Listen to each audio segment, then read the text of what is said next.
السلام عليك وعلى أهل بيتك الطاهرين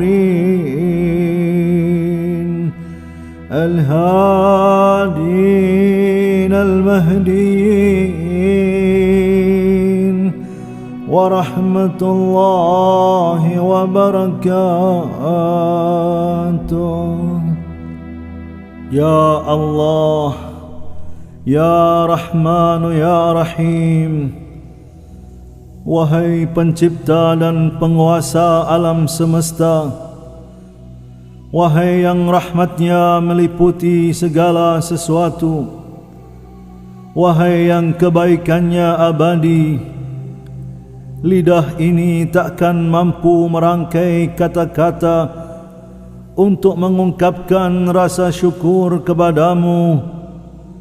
Kami memohon dengan segala kelemahan yang ada pada kami, jadikanlah kami orang-orang yang bersyukur. Ya Allah, Engkau telah karuniakan kami dari rahmat-Mu yang tak terhingga.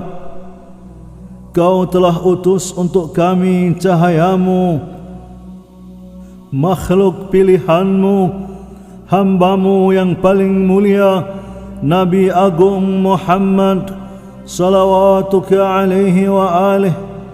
Engkau utus untuk menerangi hati sanubari kami. Engkau utus untuk membimbing kami, mendidik kami, membawa kami kepada cahaya kebenaran. Betapa agungnya Rasul-Mu. Engkau nyatakan sendiri dalam Al-Quran, kitab suci-Mu, wa innaka la'ala khuluqin azim. Semua menikmati keindahan dan keagungan akhlaknya. Ia telah tunaikan tugas mulianya dengan begitu mengesankan. Ia telah bersusah payah mendidik umat ini. Ia telah berkorban segalanya untuk umat manusia. Ia adalah ayah yang penuh kasih sayang. Ia adalah pemimpin yang sangat dekat dengan kaum fakir miskin. Ia adalah pelindung dan pembela orang-orang lemah. Semua mengakui bahawa Rasul-Mu begitu sayang dan sangat mengasihi umatnya. Azizun alaihi ma anittum, harisun alaikum bil mu'minina ra'ufur rahim. Ummati, ummati, umatku, umatku. Itulah kalimat yang sering dilantunkan lidah suci junjungan kita Rasulullah, khususnya di saat-saat menjelang kepergian beliau ke haribaan ilahi. Ummati, ummati. Suara Rasul sudah terdengar parau saat itu. Sakit yang beliau derita membuat beliau nampak begitu letih. Kala itu suasana hening, waktu seakan enggan berputar, nafas terasa tertahan, semua orang terpaku, mata mereka seolah takut berkedip, tak mau melepaskan pandangan dari wajah mulia Rasul. Keharuan merayap mengitari kamar beliau. Mata teduh Rasul berkedip sesekali, seakan menerawang menembus ruang dan waktu. Para kerabat menangkap sepertinya di tengah sakit yang diderita, Rasul sedang berfikir keras. Ada kegelisahan menyelimuti hati Rasul. Pandangannya yang galau tertuju pada satu sudut. Rasul tahu bahawa ajalnya sudah dekat. Ia memandangi orang-orang di sekelilingnya. Rasul tak kuasa menahan kesedihannya dan air mata pun menetes mengalir pelan di pipi beliau. Rasul tahu benar apa yang akan dialami keluarga dan para sahabat pilihan setelah kepergiannya. Ahlul Bait dan para pengikut mereka kelak akan menjadi korban keserakahan orang-orang yang mengaku sebagai umatnya.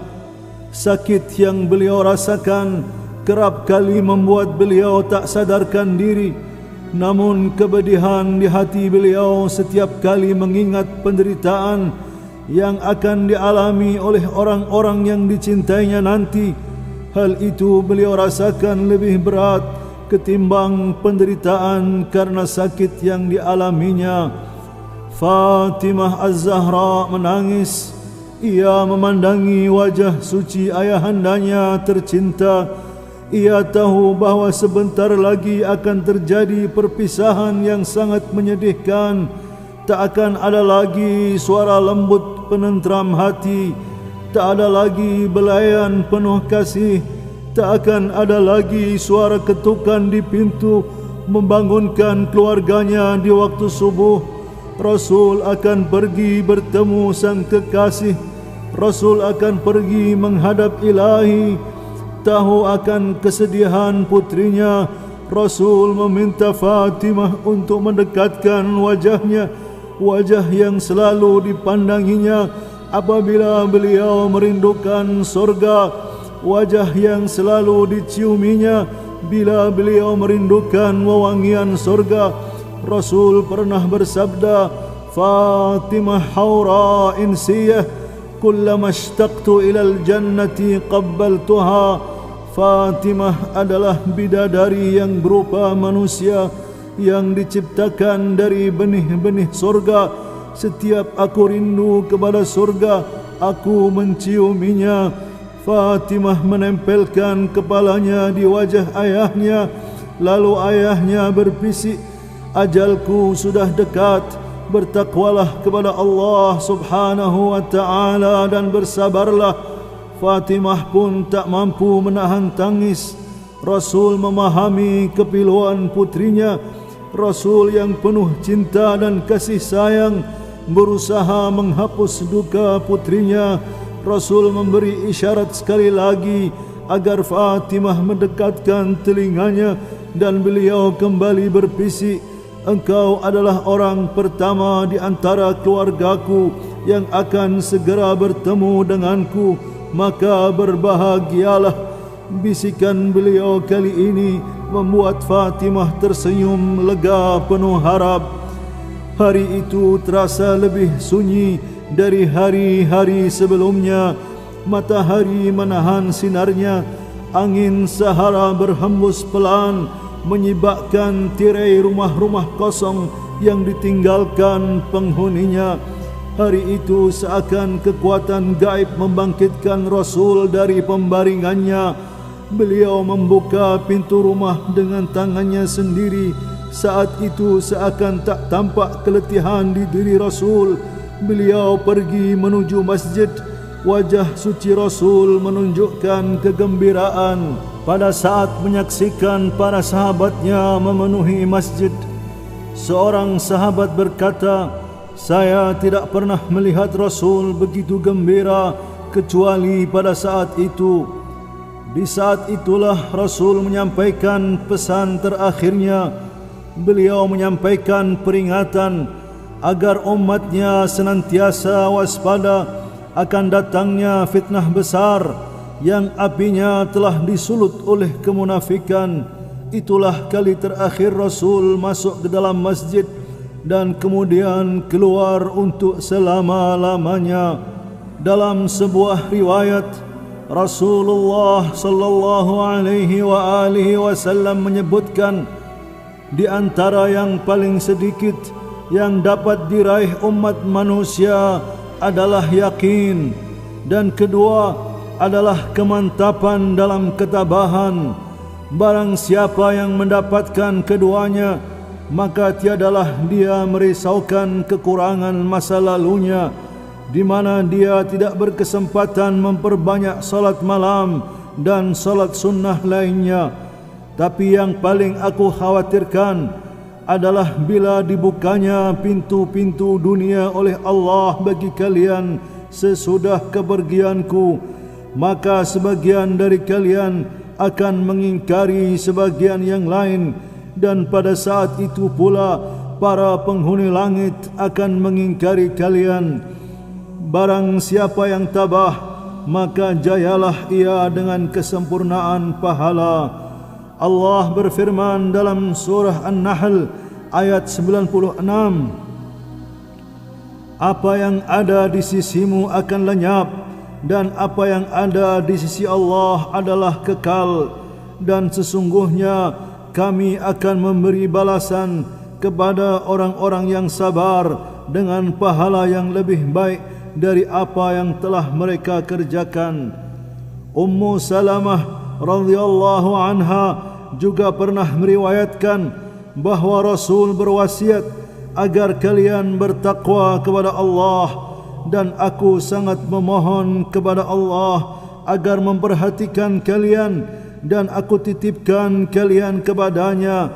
Aku adalah peringatan yang nyata bagi kalian, dan janganlah kalian menyombongkan diri di hadapan para hamba Allah dan di bumi Allah, karena Allah telah berfirman, negeri akhirat itu kami jadikan untuk orang-orang yang tidak ingin menyombongkan diri dan berbuat kerusakan di muka bumi, dan kesudahan yang baik itu adalah bagi orang-orang yang bertakwa. Detik demi detik berlalu, keadaan Rasul semakin parah. Sakit yang dirasakan sudah melampaui kekuatan fisiknya. Beliau sudah tidak mampu berkata sepatah kata pun. Bibir yang selalu menyerukan kebenaran terkatup sudah. Madinah dipayungi kebisuan. Wajah-wajah murung memenuhi setiap sudut kota, mengisyaratkan kesedihan mendalam. Langit seakan menangis menurunkan gerimis. Suara panggilan malaikat maut serasa terdengar begitu jelas di telinga orang-orang yang mencintai Rasul. Ada suatu yang memenuhi benak keluarga Rasul dan para sahabat pilihannya. Rasul akan pergi dan mereka akan ditinggalkan. Kepiluan menyesakkan dada. Apa yang akan terjadi setelah kepergian beliau? Siapa yang akan membela mereka sepeninggal Rasul? Rasul terbaring lemah dikelilingi keluarganya. Di luar para malaikat sedang menunggu izin dari Rasul untuk menjalankan tugas mereka. Rasul melihat ke arah mereka dan meminta mereka untuk menunggu, dan mereka pun menunggu. Kekasih ilahi Muhammad, sang wujud kebenaran, begitu tingginya tempat beliau di sisi Allah, hingga kematian pun hanya akan datang dengan kerelaannya. Kematian sudah mendekati pintu rumah Rasul. Penghuni Baqi sudah menantinya. Permadani telah digelar dari sorga oleh para malaikat untuk menyambut kedatangan sang manusia pilihan. Semua orang di ruangan itu menahan nafas. Setiap helaan nafas Rasul seakan menggetarkan setiap molekul benda yang berada di sekitarnya. Ali alaihissalam meletakkan kepala Rasul di pangkuannya hingga wajah Rasul menempel di dadanya, dada yang dipenuhi oleh kecintaan dan keimanan kepada Allah dan Rasulnya.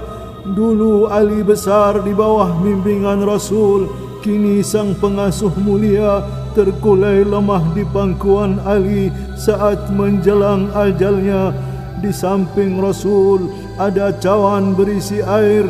Ketika Rasul tersadar untuk beberapa saat, beliau memasukkan tangannya ke dalam cawan lalu membasuh wajahnya dengan air seraya berdoa, Allahumma ya Allah, Allahumma ya Allah, tolonglah aku dalam menghadapi sakaratul maut, tolonglah aku dalam menghadapi sakaratul maut. Kata-kata beliau membuat malu sang malaikat maut. Allah memberiku kemampuan untuk bisa mencabut nyawa manusia dengan mudah, seolah aku hanya tinggal menempatkan ruh mereka di antara jari-jariku dan menariknya, dan aku tidak memerlukan izin dari siapapun kecuali Allah saja. Tapi ada seorang hamba yang dicintai oleh Allah hingga aku hanya dapat mengambil ruhnya bila hamba itu mengizinkan dia adalah Muhammad Rasulullah, dia adalah Muhammad kekasih Allah. Itulah kata-kata malaikat maut yang mengisyaratkan ketinggian maqam Rasul. Nampak kemudian Rasul memegang tangan putrinya Fatimah, lalu meletakkannya di tangan Ali bin Abi Talib. Rasul menangis. Fatimah tak kuasa membendung air matanya. Hasan dan Hussein yang masih kecil-kecil turut hadir di situ. Mereka pun menangis tersedu-sedu. Rasul kemudian berkata, "Wahai Ali, ini adalah Fatimah. Ini adalah amanat Allah dan Rasulnya. Jagalah ia, wahai Ali, karena Allah dan Rasulnya. Ketahuilah, wahai saudaraku Ali, aku rida kalau Fatimah rida. Begitu pula Allah dan para malaikatnya." Kemudian Rasul memeluk mereka semua dan berkata, "Aku selalu bersama kalian dan bersama orang-orang yang mencintai dan mengikuti kalian." Keharuan begitu mencekam. Kemudian Rasul menjulurkan kedua kaki mulia beliau. Kening suci mulai nampak berkeringat. Cahaya semakin memancar dari wajah beliau. Lalu terdengar beliau menjawab salam malaikat. Lalu inilah ucapan terakhir dari bibir pembawa kalam ilahi itu. "Aku ingin menuju keharibaan yang maha tinggi. Aku ingin keharibaan Allah. Inna lillah wa inna ilaihi raji'un. Inna lillah wa inna ilaihi raji'un. Inna lillah wa inna ilaihi raji'un." Kemana hilangnya jejak sang kekasih ilahi yang dulu nampak begitu jelas di tanah jiwa pencintanya? Kemana sirnanya jejak sang pembawa cahaya yang kemarin kilauannya terlihat memancar dari nurani bumi? Kemana hilangnya jejak sang Rasul yang belum lama ku dengar lantang di bibir-bibir penerusnya? Kemana jejak Muhammad, sang Nabi yang Tuhannya senantiasa mengucap salam baginya, yang namanya dimuliakan penghuni langit dan bumi, yang wibawanya membuat gentar para musuh Allah, yang ibadahnya membuat malu para malaikat muqarrabin, yang kearifannya membuat kagum orang-orang kafir, yang akhlaknya adalah dakwah, yang aura cintanya mampu membuat mulut-mulut bersyahadah, yang matahari tak sanggup memandang sinarnya, yang bila ia melangkah bumi malu mengeraskan pijakannya, yang bulan dan bintang memujanya.